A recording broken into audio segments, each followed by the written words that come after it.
Hi everyone, I'm Mark Gilbert, commercial nutritionist for the One-to-One Diet by Cambridge Weight Plan. And today we're just going to talk about COVID-19 health and weight loss. So of course, over the last year, COVID-19 has reinforced the importance of diet and weight loss. And as many of you have seen, a lot of my recent work within the business has been spent looking at the science surrounding how diet and weight loss affect your risk. So today I'm just going to go over some of that science and research with you. Uh, First, we'll look at the many diet and weight-related risk factors.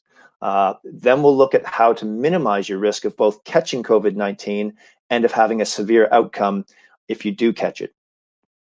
So we're going to look at how obesity and various diseases increase risk. We'll look at how obesity itself increases COVID risk, and then we'll look at how obesity-related diseases or comorbidities, diseases related to obesity, how they increase the risk. And then we'll look at what we can do to minimize the risk. So it was realized early on that obesity was a risk factor for COVID. Statistics are changing all the time, but from what I've read and seen, and if you average everything out, it looks like obesity makes you about 1.5 times more likely to get COVID, and it makes you 3.5 times more likely to experience severe symptoms and disease if you do. So why does obesity itself increase the risk? Well, first of all, the virus enters the body through a receptor called the ACE2 receptor, and fat cells have a lot more of these receptors. So effectively, that means the more fat cells you have, the more potential entrances the virus will have into the body. It is well established that being overweight reduces immune function.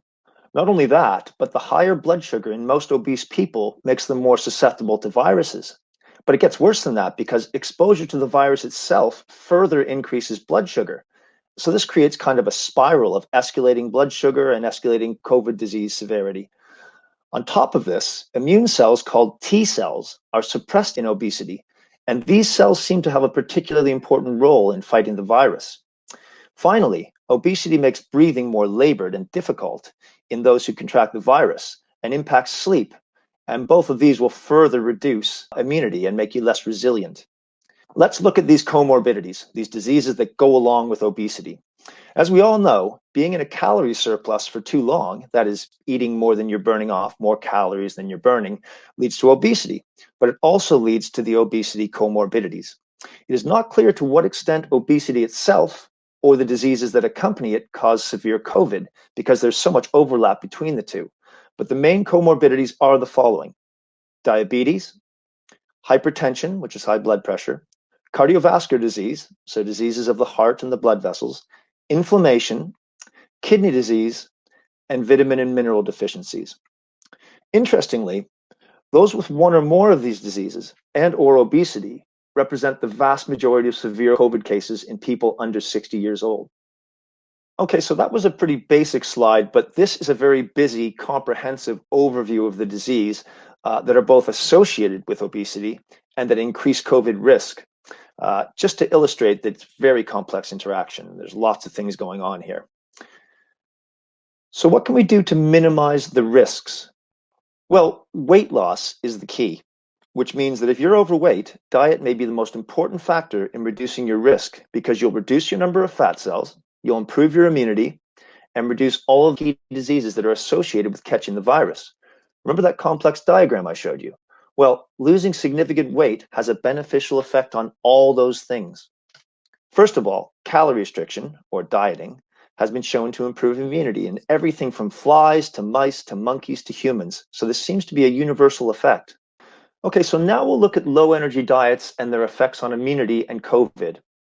Obese humans have impaired immunity, which has been shown in research to be reversed by weight reduction. In one study, when obese subjects with poor immune function were given nutritionally complete, very low calorie diet, their immunity improved significantly. In another study with similar subjects, a nutritionally complete low-calorie diet not only improved immunity, but it improved immunity specifically to viruses. Weight loss also has an effect, specifically on certain signaling molecules called cytokines.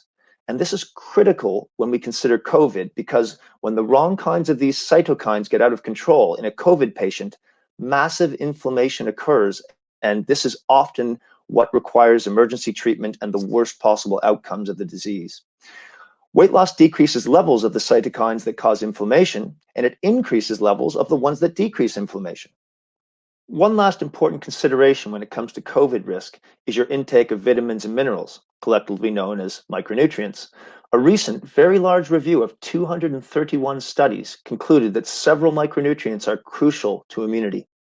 This includes vitamins A, D, C, E, B6, B12, folate, and the minerals zinc, iron, copper, and selenium, which the reviewers said play vital, often synergistic roles at every stage of the immune response. So they not only work individually, they work together to give you a better immune response. Of all the micronutrients, though, vitamin D is emerging as a potential game changer against COVID. Vitamin D deficiency is the most common nutritional deficiency in the world. In the UK, between 30 and 40% of people are deficient during the winter months, and that doesn't even include people who have unhealthy low levels but aren't deficient. The vast majority of research on vitamin D in COVID shows that low vitamin D is associated with greater risk, with the most recent paper showing a 7 times higher fatality rate in those with low vitamin D levels. This has led to a recent letter to governments and health workers globally from 120 experts and scientists urging them to increase recommended vitamin D intakes by tenfold to help fight COVID. Other important micronutrients are zinc and selenium. I've seen recommendations for vitamin C quite often during the pandemic, but they seem to be overhyped because the only studies showing effectiveness of vitamin C were those studies that used extremely high dosages, and they can only be effective when they're injected because your body can only absorb vitamin C so quickly by the traditional oral method. So mega doses of vitamin C at this point, unless some new research comes out, don't appear justified. So in conclusion, obesity and its comorbidities impair immunity and increase COVID risk. The risk can be reduced by weight loss and a nutrient-dense diet that contains recommended amounts of vitamins and minerals, including nutritionally complete diet replacement food products.